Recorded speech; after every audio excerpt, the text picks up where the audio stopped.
Štai šiandien Vilniuje gyvūnų gerovės konferencijoje mes kalbėjome apie egzotinių gyvūnų keliamus pavojus, ligas. Apie 70% su žmonėmis susijusių ligų dažnai kyla iš namuose laikomo arba šalia laikomo egzotiško gyvūno.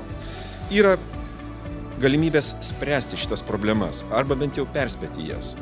Puikus yra Olandijos pavyzdys, kuomet valstybės pasamdyti ekspertai sudaro taip vadinamą pozityvųjų sąrašą arba sąrašą tų gyvūnų, kurios rekomenduoja savo šalies gyventojams laikyti namuose arba jais domėtis. Ir į tą sąrašą yra tikrai atrenkami tie gyvūnai, kurie atitinka geografinės sąlygas, kurie nekelia pavojaus gyvūno geroviai arba žmonių sveikatai. Aš tikiuosi, kad ši konferencija, mūsų diskusija prisidės prie pozityvių reikalingų sprendimų egzotiškų gyvūnų laikymo srityje Lietuvoje. Well, it's been really exciting to be here in Vilnius in Lithuania. I mean, this is one of the most interesting and exciting conferences I've been to for 2 or 3 years, and to sense so much enthusiasm and excitement from the 20 member states and the government representatives has been truly remarkable. It's so rare to get that amount of enthusiasm about so many diverse issues: animal welfare, environmental impacts, public health and safety. It's been a real treat to be here, and to have an audience that's been so perceptive and asking so many interesting questions has been wonderful. My own particular interest here has been public health and the positive lists. The positive lists are being so well adopted around the world. They're becoming very popular in Canada, and Europeans are finding this an interesting concept, and the reception that positive lists have had here has been truly remarkable. I haven't had a single negative statement said about positive lists. I've been a supporter of them for some 30 years, and the time for the positive list has come. We have too many people and too many environmental issues and too many animal welfare issues that are at risk, precisely because we don't have either bans or the controls of industry that should be in place, which are essentially the positive lists. We need them now. There's never been a better time. We have established in the Netherlands the positive list, and all the data of all the species we have assessed, and that will be around 300, will be available on the internet after the assessment. And we are very glad that we are here and that we can offer our help in case some other member states needs our help. We in the Netherlands have established a positive list with the help of different stakeholders.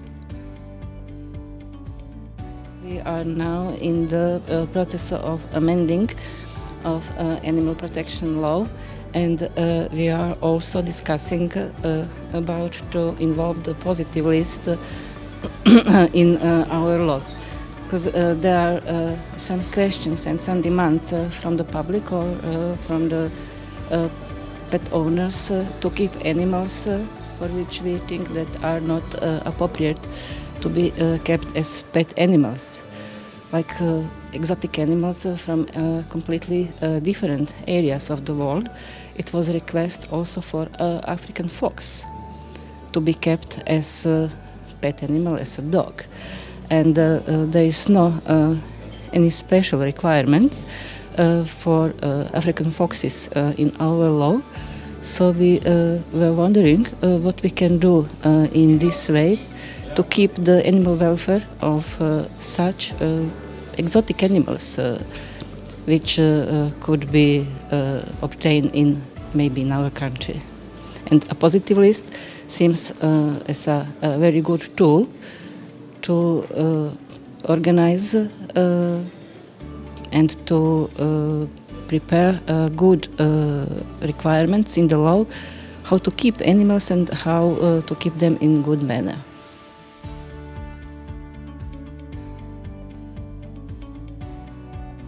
Atstovaujam Sveikatos mokslų universitetą, veterinarijos akademiją ir labai malonu, kad dalyvaujame šioje konferencijoje.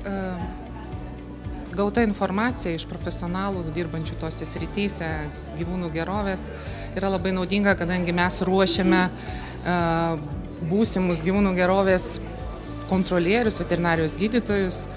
Todėl visa informacija, kuri gaunama iš Europos komisijos atstovų ir iš visuomeninių organizacijų, mums labai naudinga, nes mes turime pavyzdžius, mes turime į ką remtis. į ką lygiuotis, kritiškai įvertinti savo situaciją.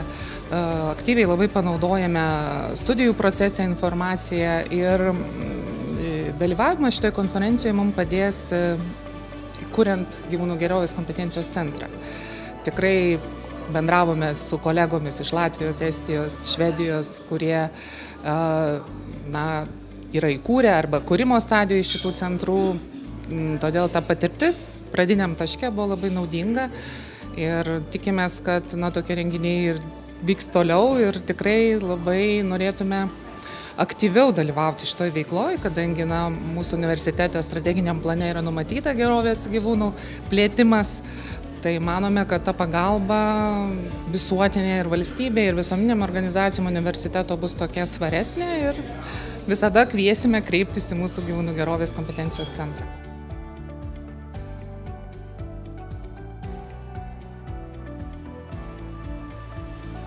I represent the EU Dog and Cat Alliance. We are an alliance of almost 65 member organizations from all over the EU, currently have members from 21 different countries. And we are very, very happy to be the co-organizers of this companion animal welfare conference in Lithuania. And I'm particularly pleased that the conference is co-organized or attended by such a variety of different institutions. So we have NGOs, we have the European Commission, we have an MEP, Mr. Petras Auštrevičius. It's wonderful to have this cross-section of different stakeholders, particularly because one of the main campaigns of the EU Dog and Cat Alliance is calling for an action plan to tackle the illegal trade in dogs and cats in the EU.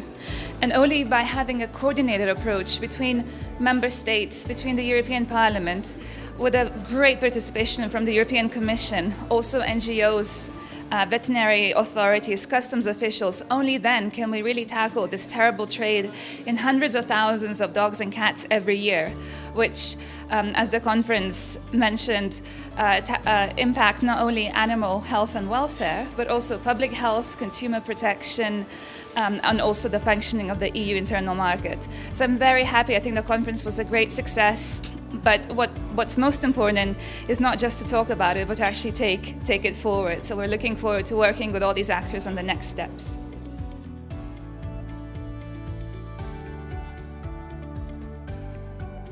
My name is Mark Beazley and I represent Dogs Trust in Ireland, and we're delighted to be at this conference organised by the Lithuanian welfare groups and by the European Commission as well.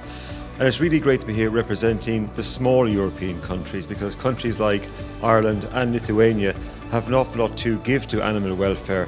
And I think that we, as a smaller countries in Europe, have a voice and we can influence the larger countries to promote good animal welfare standards for dogs and cats and all other species within the European Union.